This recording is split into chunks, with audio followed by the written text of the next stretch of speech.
Servus, hello. Schön, dass du wieder mit dabei bist bei einer neuen Folge Kaffee Latte Robot und Kommandante C40 mit verschiedenen Kaffeeröstungen. Mehr gleich.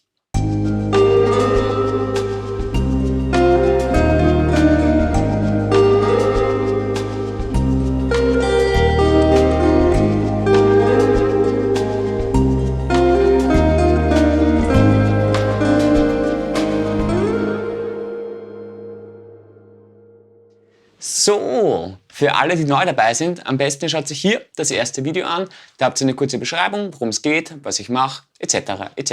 Hier einmal ganz kurz. Wir haben immer den Robot von Kaffee Latte, die Kommandante C40 und je nach Folge eine andere Kaffeeröstung. Ich versuche herauszufinden, wie viele Klicks auf der Kommandante sinnvoll sind, beziehungsweise mit wie viel Druck gehe ich runter am Robot, um das zumindest für mich perfekte Ergebnis rauszubekommen. Ganz wichtig, das hier sind keine Kaffeekritikvideos. Ich möchte nicht sagen, ob ein Kaffee gut oder schlecht ist. Das soll schon jeder für sich selber entscheiden können. Mein heutiger Kandidat, der Brasil Espresso von Fried Heads. Außerdem habe ich hier auch noch die Blend von Fried Heads, die zu 66% aus genau diesem Brasilianer hier besteht. Ist eine Micro-Roastery aus Amsterdam. Es gibt zwei Geschäftsführer, den Lex und den Dylan. Sie versuchen, die besten und spannendsten Cafés auszusuchen und für sie wichtig in einer konsistenten Qualität. Bezogen wird der Kaffee, wie es oft die kleinen Röstereien machen, so gut wie möglich direkt vom Produzenten,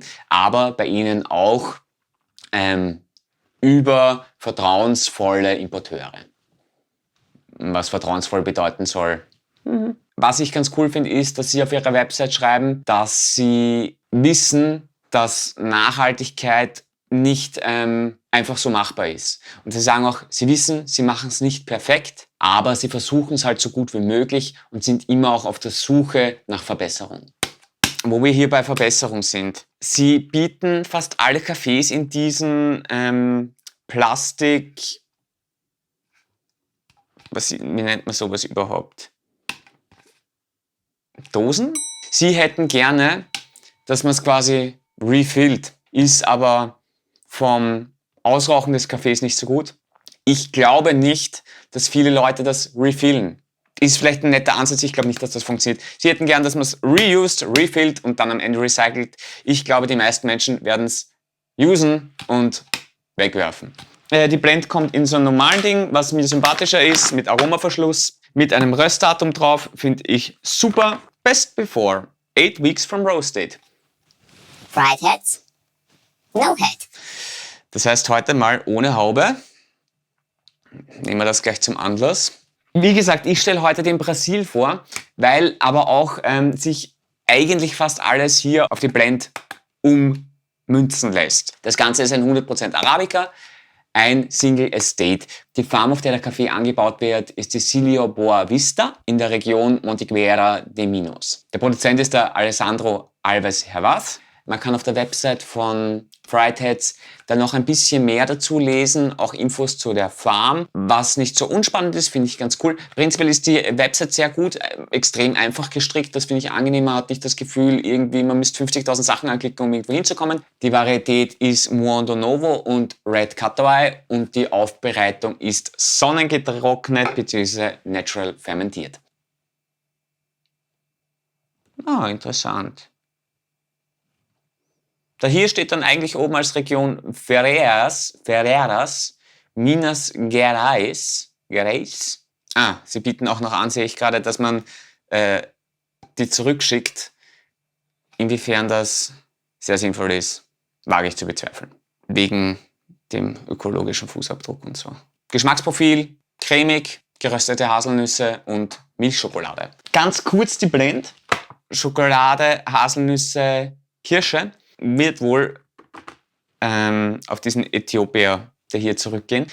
Ich habe extra angefragt, es sind auch wirklich der gleiche brasilianische bzw. äthiopische Kaffee hier drinnen, wie sie ihn auch als Single Estate anbieten. Was man auch an der Farbe sieht. Also die sind extrem ähnlich, diese Kaffees. Ich zeige das auch mal hier. Riechen tut er sehr angenehm, sehr ausgeglichen. Die Röstung schaut mal ein bisschen anders aus, als ich es gewohnt bin. Also man hat schon ein bisschen hellere Teile auch drinnen.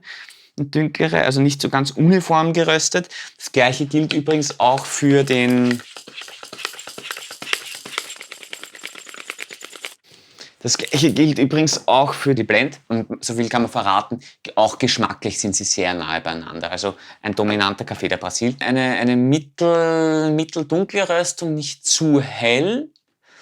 Also man hat auch nicht beim Riechen nicht so das Gefühl, dass er sehr viel Säure hat. Aber das wäre ja auch eigentlich relativ typisch für brasilianische Cafés. Ich habe diesen Kaffee tatsächlicherweise deshalb genommen übrigens. Von dem gibt es nur Espresso. Und ich habe mir gedacht, wenn es den nur für Espresso gibt, dann wird der vermutlich auch besonders gut funktionieren für Espresso. Und ob der auch wirklich so gut funktioniert für Espresso, das schauen wir uns jetzt an. Ich würde sagen, mach mal einen Kaffee.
Er hat schon eine sehr fruchtige Komponente, die aber sehr angenehm ist, ohne sehr viel Säure zu haben.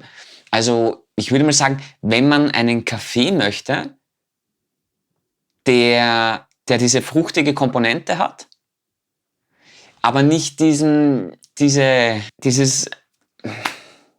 also wenn man einen Kaffee möchte, der fruchtig ist, die Säure aber nur sehr subtil mitschwingt, dann ist der sehr angenehm. Also da könnte man sich gut reinfühlen mal in diese Welt der helleren Kaffees. Ich finde auch, dass er diese Nusskomponente drin hat, relativ stark sogar. Ich finde, es ist eher Erdnuss, aber ob das jetzt Haselnuss, Erdnuss, Walnuss ist, das ist dann wahrscheinlich relativ egal. Die Milchschokolade, ja, jein. Was mir extrem stark aufgefallen ist, er hat sehr wenig Crema. Macht nichts zum Geschmack aus, es ist halt optisch nicht so der Reißer. Und gleichzeitig, was ich sehr cool finde bei dem Kaffee, weil ich ihn jetzt lange ausgetestet habe, den habe ich nach einem Monat nochmal aufgemacht und der schmeckt eigentlich immer noch konstant gut. Also da haben sie schon etwas sehr richtig gemacht. Das heißt auch für Kaffeetrinker und Rinnen, die einen Vollautomaten haben oder was auch immer, ist das vielleicht spannend, weil sie den Kaffee offensichtlich lagern können, ohne sehr viel geschmacklichen Verlust zu haben über längere Zeit. Ich habe auch das Gefühl, dass dieser Kaffee relativ wenig Koffein hat. Auch mal angenehm, weil oft sind alle diese geschmacksintensiven Kaffees relativ stark im Koffein. Der relativ leicht, ist auch mal gut, vielleicht für den Nachmittag, für den Abend, wenn man so etwas gern hat. Warum habe ich nicht die Blend genommen zum Herzeigen? Mir schmeckt tatsächlich der Single Estate einfach besser.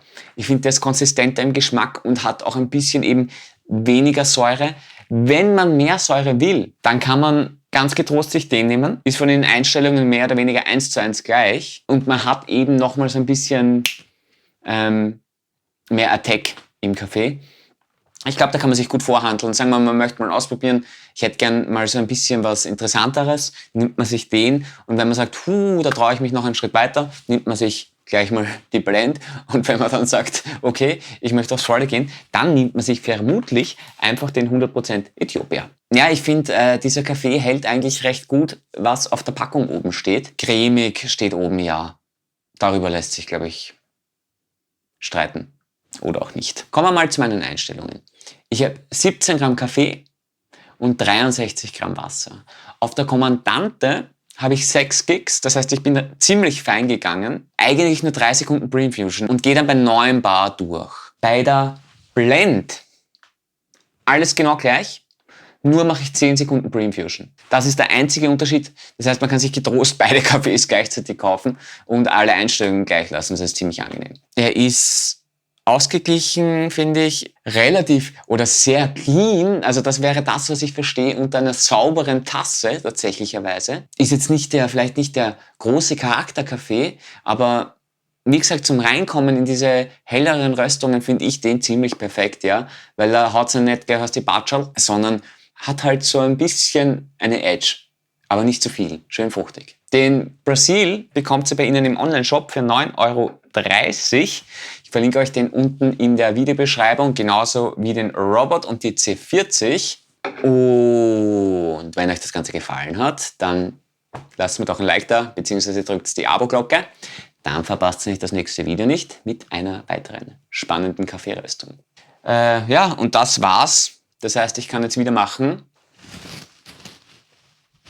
Meathead. Der Schmäh funktioniert übrigens, glaube ich, im Englischen bei weitem besser als im Deutschen. Zu einem guten Kaffee passt auch immer eine gute Nachspeise.